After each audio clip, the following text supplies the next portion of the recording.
அஸ்ஸலாமு அலைக்கும். எல்லோரும் எப்படி இருக்கீங்க? நாங்களும் இங்கே சூப்பராக இருக்கிறோம். வாங்க இப்போது வீடியோக்குள்ளே போகலாம். Welcome to princess Safiya. நம்ம சேனல் பேர் சொல்லி ரொம்ப நாள் ஆகுது இல்லை, அதனால தான் சொல்லி பார்த்துக்கிட்டேன். வீட்டு வேலை எல்லாமே முடிச்சுட்டு எங்கள் ரிலேஷன்ஸ் ஒருத்தவங்களை பார்க்குறதுக்காக வில்லேஜுக்கு போயிருந்தோம். அவங்க வீட்டை சுற்றி நிறைய மரங்களும் செடிகளும் இருந்துச்சு. முருங்கை மரம், கொய்யா மரம், பப்பாளி மரம், எல்லாமே இந்த மருதாணி செடி கூட பாருங்கள் எப்படி இருக்குது பாருங்கள். முதல்ல முருங்கைக்காயும் பறிச்சிட்டாங்க. காய் இல்லை, 2-3 தான் இருந்துச்சு. 2 நாளைக்கு முன்னாடி தான் பறித்தோன்னு சொன்னாங்க அவங்க. கோழி குஞ்சுகளோட சத்தம் வருதுன்றதுக்காக போய் பார்த்தேன் என்ன இருக்குன்னு. போய் பார்த்தா அழகாக அம்மாவும் பிள்ளைங்களும் சத்தம் போட்டுக்கிட்டே இருந்தாங்க.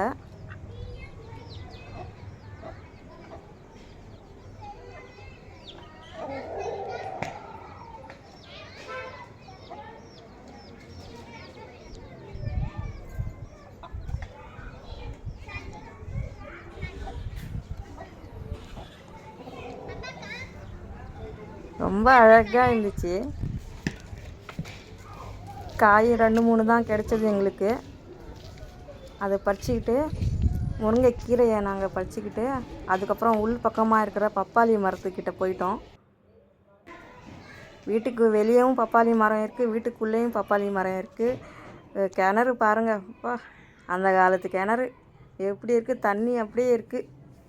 நான் சின்ன வயசுலேருந்தே பார்க்குறேன் இந்த கிணறு அப்படியே மூடாமல் வச்சுருக்காங்க. இந்த பக்கம் நான் கிணறுல தண்ணி இருக்கா இல்லையான்னு பார்க்குறதுக்காக வந்தேன். அதுக்குள்ளே அவர் பப்பாளி பழத்தை பறிச்சிட்டு இருந்தாங்க. நல்லா பழுத்து அப்படியே மரத்தில் இருக்குது பாருங்கள். என்ன உடைக்க முடியல, ரொம்ப ஹைட்டாக இருந்துச்சு இந்த மரம். உடச்சி 2-3 கீழே விழுந்துருச்சு. 2-3 கையில் அப்படியே கேட்ச் பிடிச்சிக்கிட்டாங்க. கழுத்தே சுளுக்கிடும் போல் இருக்குது, அந்தளவுக்கு ஹைட்டாக இருக்குது மரம். அதனால் யாரும் உடைக்கிறது இல்லைன்னு சொன்னாங்க.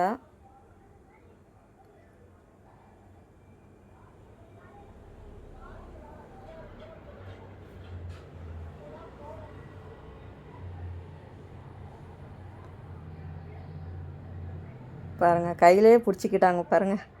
உடஞ்சிடுச்சே, அது அவ்வளோ பழுத்து இருந்துச்சு.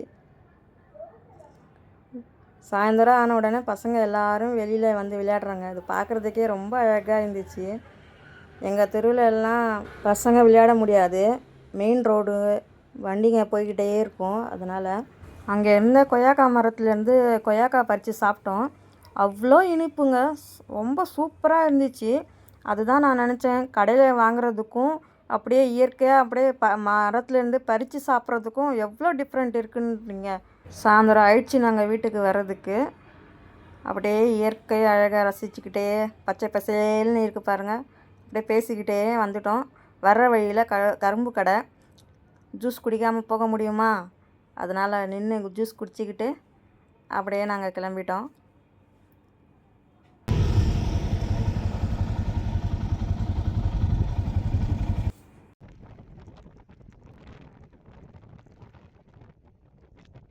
இந்த இடத்துல என்னவோ விற்கிறாங்க போல இருக்குன்னு போய் பார்த்தோம். தண்ணி பாருங்கள், ஆற்றுல நல்லா தண்ணி போகுது. மழை பெய்யுது இல்லை எல்லா இடத்துலையும் இப்போது, அதனால நல்லா தண்ணி போகுது. கிட்ட போய் பார்த்தா மீன் பிடிச்சி விற்கிறாங்க பாருங்கள். நல்லா தண்ணி இருக்குது பாருங்கள், வலை போட்டு வச்சுருக்காங்க. நல்லா உயிரோடு இருக்கிற மீனுக்கெல்லாம் இருக்குது போல இருக்குது. கிட்ட போய் பார்க்கலான்னு நானும் என் ஹஸ்பண்டும் வண்டியை நிறுத்திட்டு போய் பார்த்தோம். சின்ன பசங்க உட்காந்து மீன் க்ளீன் பண்ணிகிட்டு இருந்தாங்க. அவங்க தான் மீனும் பிடிக்கிறாங்க போய். ஒரு அம்மாவும் பசங்களும் சேர்ந்து மீன் பிடிச்சி விற்கிறாங்க. பரவாயில்ல, நல்லா பெரிய பெரிய மீனாகவே கிடைக்குது.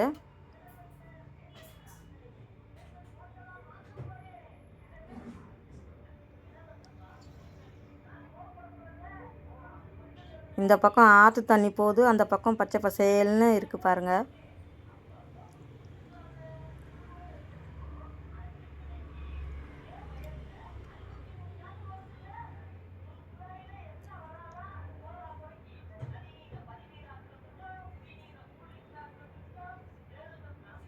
நல்லா பெரிய மீனாக இருக்குது பாருங்கள்.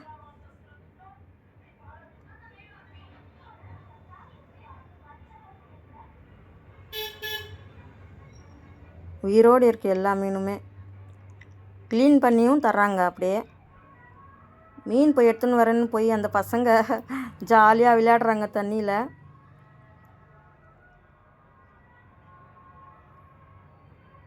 விளையாடிட்டு அதுக்கப்புறம் வலையில இருந்து மீன் எடுத்துன்னு வர்றாங்க. அழகாக மீன் பிடிச்சி எடுத்துன்னு வந்து கட் பண்ணியும் தர்றாங்க அந்த பசங்களே. பாருங்கள், எல்லாமே அனுபவம் தான்.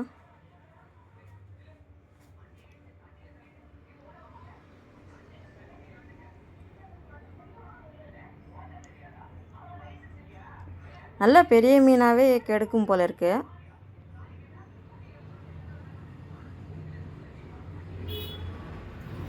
நாங்கள் ஜிலேபி மீன் தான் வாங்கினோம். நல்லா பெரிய பெரிய மீனாகவே இருந்துச்சு.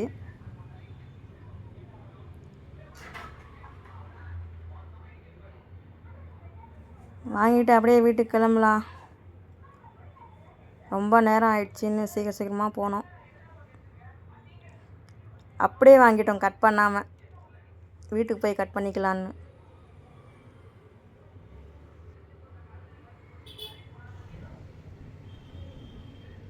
அந்த பக்கமும் இன்னொருத்தவங்க வலை போட்டு வச்சு மீன் பிடிச்சிட்டு இருந்தாங்க. இப்போ அடுத்த நாள்லேருந்து வீடியோ கண்டினியூ ஆகுது. அஸ்ஸலாமு ஃப்ரெண்ட். இன்னைக்கு நம்ம என்ன பார்க்க போறோம்னா மீன் தோ இருக்கு. மீன் தோ இருக்கும். அங்கே இருக்கு மீன். இன்னைக்கு மீன் குழம்பு செய்ய போகிறோம். ஆமாம், வாங்க. எல்லாம் லைக் பண்ணிட்டு சப்ஸ்கிரைப் பண்ணுங்க. அப்புறமா வீடியோ பாருங்க. வாங்க, எப்படி சமைக்கிறேன்னு நான் காட்டுறேன் உங்களுக்கு. சமைக்கலாமா? சமைக்கலாமா? போலாமா? தோ கிச்சன். மீன் குழம்புக்கு தேவையான மசாலாவை நான் முதல்ல அரைச்சிக்கிறேன். ஒரு 6-7 பூண்டு எடுத்துக்கிறேன். கருவேப்பிலை ஒரு 4-5 இலை எடுத்துக்கிறேன். பெரிய சைஸ் வெங்காயம் 1/2 வெங்காயம் போட்டுக்கிறேன். சின்ன சின்னதாக இருந்துச்சு தக்காளி, அதனால் 2 போட்டுக்கிட்டேன். இது எல்லாமே போட்டு அரைச்சிக்கிட்டு வந்துட்டேன். இப்போது தாளிக்கிறதுக்கு வேண்டிய எல்லா பொருளும் கட் பண்ணி வச்சுக்கிட்டேன். பெரிய வெங்காயம், சின்ன வெங்காயம் தான் மீன் குழம்புக்கு சூப்பராக இருக்கும். என்கிட்ட சின்ன வெங்காயம் இல்லை, அதனால நான் பெரிய வெங்காயமே போட்டுக்கிட்டேன். இப்போ அடுப்பை ஆன் பண்ணிவிட்டு பாத்திரம் வச்சுக்கிட்டேன். நல்லெண்ணெய் ஒரு 4 டீஸ்பூன் போட்டுக்கிறேன், டேபிள் ஸ்பூன். ஏன்னா மீன் குழம்புக்கு எண்ணெய் தான் மெயினாக மேலே இருக்கணும். சூப்பராக டேஸ்ட்டு கொடுக்குறது எண்ணெய் தான். கடுகு உளுத்தம் பருப்பு போட்டு நல்லா பொரிஞ்சதுக்கப்புறம் வெந்தயம் போட்டுக்கிட்டேன். இப்போ மெலிசாக கட் பண்ணி வச்ச பூண்டு போட்டுக்கிறேன். பூண்டு கொஞ்சம் நிறைய போட்டுக்கிட்டால் சூப்பராக இருக்கும். நான் மெலிசாக கட் பண்ணி வச்சுருக்கேன், இல்லைனா பசங்க அப்படியே எடுத்து வச்சிடுவாங்க முழுசாக போட்டோன்னா. அதனால் இந்த மாதிரி கட் பண்ணி வச்சு போட்டுக்கிட்டேன். பூண்டு கொஞ்சம் நல்லா கலர் மாறி வந்ததுக்கப்புறம் பச்சை மிளகா போட்டுக்கிறேன். பச்சை மிளகாயும் நல்லா வதங்கினதுக்கப்புறம் கருவேப்பிலையும் வெங்காயமும் எடுத்து போட்டுக்கிறேன். சொல்ல மறந்துட்டேன், மாங்காய் போட்டு தான் இன்றைக்கி மீன் குழம்பு செய்ய போகிறேன். மாங்காய், பச்சை மிளகா, பூண்டு, மீன் இது எல்லாமே சேர்ந்து கொடுக்குற ருசி தான் மீன் குழம்புக்கு சூப்பராக இருக்கும். சின்ன வெங்காயம் தான் இன்னும் சூப்பராக இருக்கும். சொல்லும் போதே எனக்கு வாயில் எச்சி ஊறுது. மீன் குழம்பு சாப்பிடணும் போலே இருக்குது. நடுப்பகுதி மட்டும் எடுத்து வச்சுக்கிட்டேன். பசங்க ஃப்ரை பண்ணி கொடுக்க சொன்னாங்க. அவங்க குழம்பு மீன் அவ்வளோவா விரும்பி சாப்பிட மாட்டாங்க. அதையும் தலையும் வால் பகுதியும் சாப்பிட மாட்டாங்க பசங்க. அதனால் நடுப்பகுதி மட்டும் எடுத்து ஃப்ரை பண்ணி தரலான்னு எடுத்து வச்சுருக்கேன். இப்போது தக்காளி போட்டுக்கிறேன். எப்போவுமே என் ஹஸ்பண்ட் சொல்லுவாங்க, தக்காளி வெங்காயம் நல்லா வதங்கணும். நாம் எந்த டிஷ்ஷு செஞ்சாலும் தக்காளி வெங்காயம் மெயினாக வதங்கி வரணும் நல்லா. அப்போ தான் டேஸ்ட்டாக இருக்குன்னு சொல்லுவாங்க. தக்காளி வெங்காயம் இருக்கிறதே தெரியக்கூடாது. அந்த அளவுக்கு நம்ம நல்லா மேஷ் பண்ணி நல்லா வதங்கி வரணும் அப்படின்னு சொல்லுவாங்க. தக்காளி வதங்குறதுக்கு உப்பு போட்டுக்கிட்டேன். இப்போது நல்லா மிக்ஸ் பண்ணிவிட்டு மூடி வச்சு தக்காளி நல்லா வதங்குற அளவுக்கு நம்ம மூடி வச்சு வதக்கி விட்டுக்கலாம். நல்லா டைம் எடுத்து நல்லா வதக்கி விட்டுக்கணும்.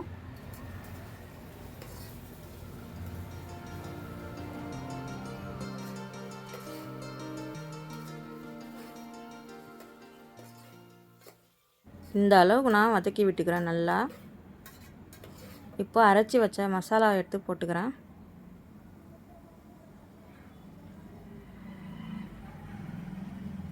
நல்லா பச்சை வாசனை போகிற அளவு கொஞ்சமாக நல்லா வதக்கி விட்டுக்கிறேன்.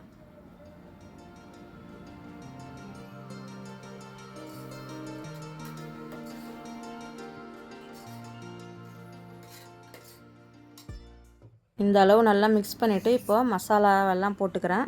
மஞ்சள் தூள் ஒரு 1/2 டீஸ்பூன் போட்டுக்கிறேன்.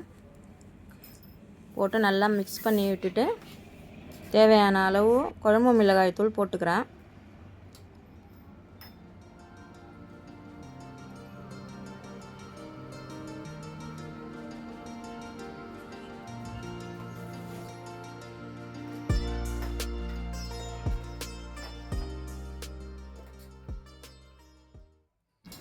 தேவையான அளவு மிளகாய் தூள் போட்டுக்கிட்டேன்.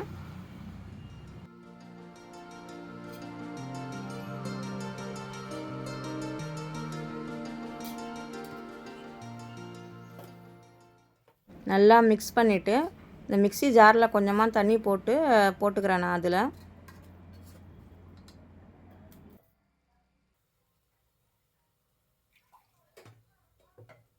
நல்லா மிக்ஸ் பண்ணி விட்டுக்கிட்டோம். அதுக்கப்புறம் நான் புளி எடுத்து போட்டுக்கிறேன்.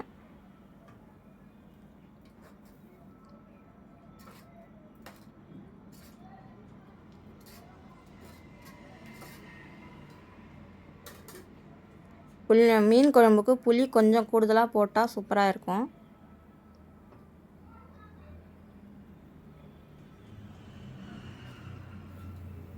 மசாலா நல்லா வெந்து வந்துடுச்சு.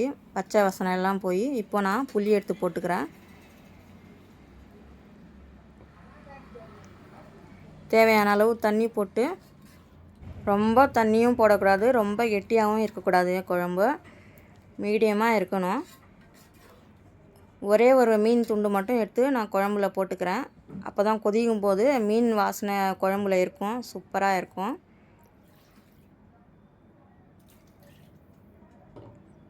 எல்லாமே போட்டு மூடி வச்சிடுறேன் கொதி வர்றது வரைக்கும்.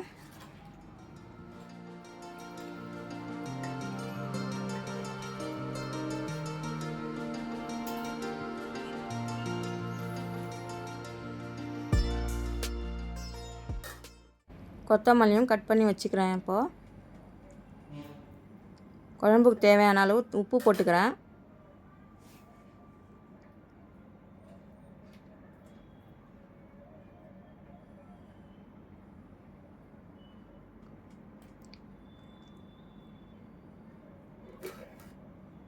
நல்லா கொதி வந்துடுச்சு குழம்பு.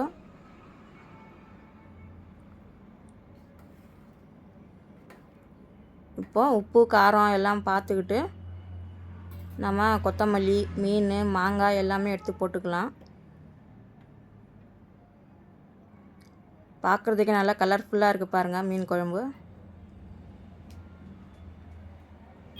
முதல் நாள் மீன் குழம்பு செஞ்சுட்டு மறுநாள் வச்சு சாப்பிட்டோன்னா சூப்பராக இருக்கும்.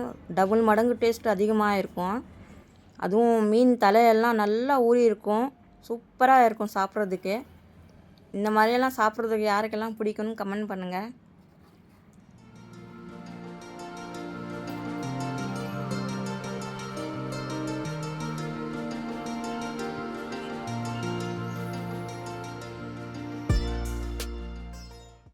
எல்லா மீனையும் போட்டுட்டு மூடி வச்சிடலாம். நம்ம ஒரு 10 நிமிஷம்தான், அதுக்கு மேலே வைக்க வேண்டாம். 10 நிமிஷத்துலேயே மீன் நல்லா வெந்து வந்துடும். ரொம்ப நேரம் நம்ம கொதிக்க வச்சோன்னா மீன் உடைஞ்சிடும், சாப்பிட முடியாது. அப்புறம்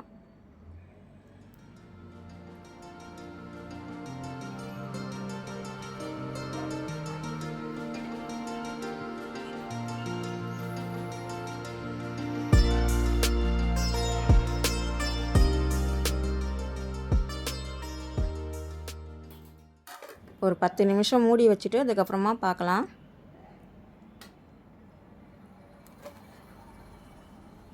சூப்பராக கொதி வந்துடுச்சு பாருங்கள். லேசாக ஒரு மிக்ஸு கொடுத்துடலாம். இப்போ ரொம்ப கிளற விடக்கூடாது, அலேக்காக மீன் உடஞ்சிடும். அவ்வளோதான். இப்போ மூடி வச்சிடலாம். எல்லாமே பாத்திரம் எல்லாமே எடுத்துக்கிட்டு க்ளீன் பண்ணிட்டேன் இந்த இடம். மீன் குழம்பு ரெடி ஆகிடுச்சு. அடுப்பை ஆஃப் பண்ணிட்டேன். இப்போ நாம் மரத்துலேருந்து பறிச்சிட்டு வந்த பப்பாளியை கட் பண்ணி சாப்பிட்லான்னு எடுத்துன்னு வந்தேன். பசிக்குது, சரி பப்பாளி இருக்குது சாப்பிட்டு பார்க்கலாம் எப்படி இருக்குன்னு கட் பண்ணேன். சூப்பராக இருக்குங்க, செம்மையாக இருந்துச்சு, செம்ம இனிப்பாக இருக்குது. பப்பாளி நல்லா பழுத்து இருக்குது பாருங்கள், கலர் பாருங்கள், அப்படியே மரத்துலேயே பழுத்தது. சூப்பராக இருந்துச்சு. சாப்பிட்டு முடிச்சது. அதுக்கப்புறம் சஃபியாவும் ஹமீதும் அவங்க அப்பா கிட்ட அல்வா வேணும்னு கேட்டுருந்தாங்க. கடையிலேருந்து வரும்போது வாங்கிட்டு வாங்கன்னு அவரும் கொஞ்சம் வாங்கிட்டு வந்துருந்தாங்க. எடுத்து பசங்களுக்கு கொடுத்துட்டு இருந்தேன்.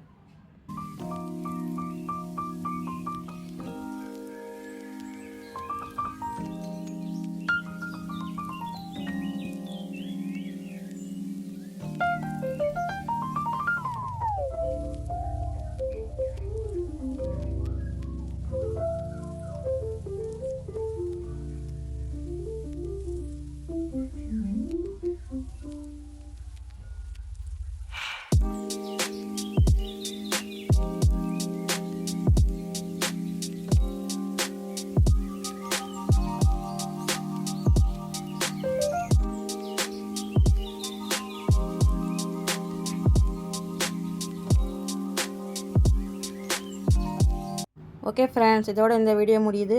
இந்த வீடியோ உங்களுக்கு பிடிச்சிருந்தா லைக் பண்ணி ஷேர் பண்ணுங்கள், சப்ஸ்கிரைப் பண்ணுங்கள். உங்களை அடுத்த வீடியோவில் பார்க்குறேன். பாய்.